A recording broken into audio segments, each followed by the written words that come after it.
The awe-inspiring ancient city of Hegra, also known as Madain Saleh, close sister of the equally astonishing and cinematically famous ancient site of Petra, is now finally open to the public, able to go and investigate for themselves. We have covered this site, and indeed the gigantic scale of the rock-cut temples, the claimed tombs, and tall doorways to enter these sites.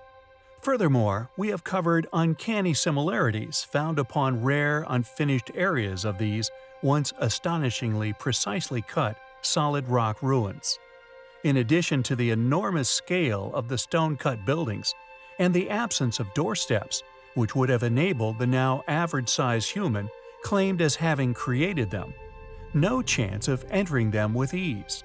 This giving credence to the many theories pertaining to these gigantic structures, along with their gigantic scales and their enormous megalithic counterparts found at other sites, linked to by cutting marks previously mentioned, were instead constructed by an ancient, now lost race, far larger than any of today, one capable of these incredible ancient feats. Could these structures have instead of, as so many, as indeed we have postulated, not actually built by ancient man, but were actually made by ancient giants? Not only with the muscular ability to have once lifted such enormous stones into position, such as that of the enormous megalithic stones incorporated into the Great Pyramids of Giza, found within the temples of Baalbek, Gornia Shoria, but also almost globally? Could this explain how they were once able to liberate these giant stones from the quarries and bedrocks selected almost many miles from where they were eventually placed with seeming ease?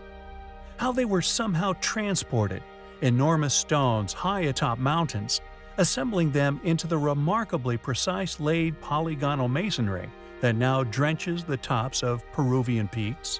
How they once raised the ancient obelisk of Aswan? But I digress.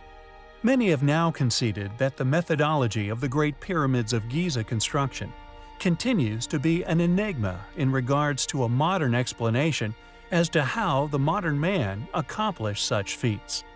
Could this mystery be linked to the cover-up in which many have claimed, and we ourselves encountered, in regard to the remains of this possibly lost civilization, smothered by the Smithsonian, one that we would now perceive as ancient giants?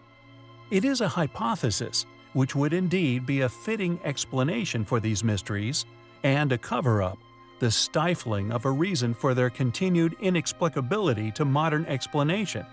It is a theory which we find incredibly intriguing.